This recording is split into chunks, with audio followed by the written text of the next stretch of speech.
নমস্কার। আজকে আমি আবার একটা নতুন ব্লগ নিয়ে আপনাদের সামনে হাজির হয়ে গেছি। আজকের ব্লগটা একটু বড় হবে কারণ জায়গাটা ভীষণ সুন্দর। আসুন জেনে নিই আমরা কোথায় গেছিলাম। এটা আমাদের বীরনগরের দ্বাদশ মন্দির। এই ভক্তিবিনোদ ঠাকুরের জন্মস্থান এটা। তাহলে বুঝতে পারলেন এটা শ্রী ভক্তিবিনোদ ঠাকুরের জন্মস্থান এবং দ্বাদশ মন্দির। এটা বীরনগরে অবস্থিত।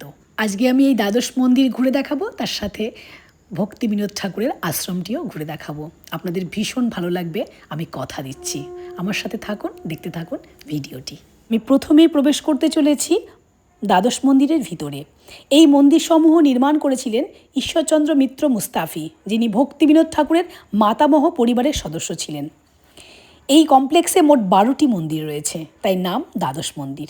এতক্ষণ ভিডিওটিতে প্রত্যেকটা মন্দির এবং মন্দিরে অবস্থিত বিগ্রহ আপনারা দেখে নিয়েছেন। আর এই মেয়েটি আমাদের কিছু কথা এই মন্দির সম্বন্ধে বলছিলেন। আরও একটি বিষয় হলো, আপনারা যদি এই মন্দিরে কি ভোগ খেতে চান সেটাও আপনারা পাবেন। আগের থেকে একটু বলতে হবে, কারণ এই মন্দিরের ভিতরেই ভোগ রান্না করার জায়গাও রয়েছে, যেটাও আমি অবশ্যই আপনাদের ঘুরে দেখাবো। যা যা আমি দেখেছি সবটাই আপনাদের দেখাবো, আমার সঙ্গে থাকুন।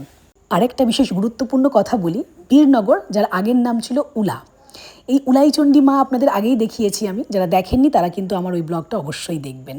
এই দেখুন, এই যে জায়গাটা আপনারা দেখছেন, আমি ঘুরিয়ে দেখাই। এখানে ভোগ রান্নার ব্যবস্থাও রয়েছে। আবার এই যে দিকটা দেখছেন, যেখানে মাইক সিস্টেম বসানো রয়েছে, এখানে কিন্তু কীর্তন গানও হয়। প্রত্যহ সন্ধেবেলায় এখানে কীর্তন গান গাওয়া হয় এবং প্রত্যেক দিন দুপুরে এখানে অন্নভোগ দেওয়া হয়। আপনারা চাইলে সেটাও পাবেন, তবে তার জন্য কিছু মূল্য আপনাদের দিতে হবে।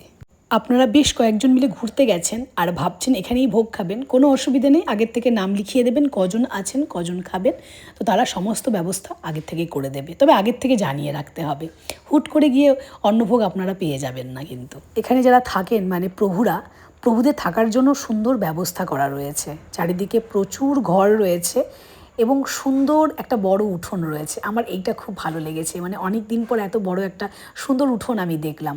এখানে যারা থাকেন তারা খুব পরিষ্কার পরিচ্ছন্ন রাখেন জায়গাটা।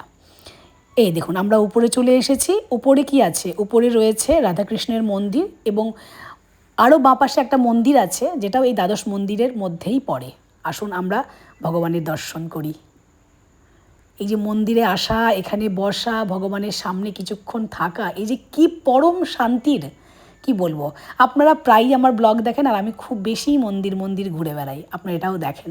আসলে আমার মন্দির যেতে ভীষণ ভালো লাগে। এই দেখুন, একজন প্রভু এখানে বসেছেন, উনি কিছু একটা পাঠ করছিলেন। তো আমাদের অনেক কথা উনি বলছিলেন, অনেক বিষয়ে, মানে ধর্মের কথা, ভগবানের কথা বলছিলেন। এই সামনেটা মানে মন্দির উপর থেকে এই নিচটা দেখা যাচ্ছে, এটা কি সুন্দর ফুলের বাগান করা রয়েছে। আমি জানি শীতকালে এই বাগানটা আরও সুন্দর ছিল, কারণ আস্তে আস্তে গরম পড়ছে, ফুলগুলো নষ্ট হয়ে যাচ্ছে। তো যাই হোক, প্রভুকে বললাম আপনি আপনার পাঠ পড়ুন। আমরা তারপরে আসল জায়গা মানে ভক্তি বিনোদের যে জন্মস্থানের জন্য যে আশ্রমটা তৈরি হয়েছে সেই জায়গায় যেতে লাগলাম। যেতে যেতে যেটা দেখলাম, প্রথমেই যেটা দেখে আমরা প্রচণ্ড মানে সবাই আবেগে লাফিয়ে পড়েছি, এটা হচ্ছে অশোক ফুল গাছ, যেটা একদম ভিডিওর প্রথমেই আপনারা দেখেছেন আমার হাতে ছিল অশোক ফুল। আমারই এক বান্ধবী একটা লগা পেয়েছিল, যেটা দিয়ে ও অনেকগুলো অশোক ফুল পেরেছিল।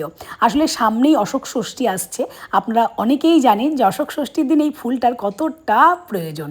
তাই আমিও কিছুটা ফুল নিয়েছিলাম আমার মায়ের জন্য, আমার মা অশোক ষষ্ঠী করে। এই দেখুন, এটা রাধাকুণ্ড।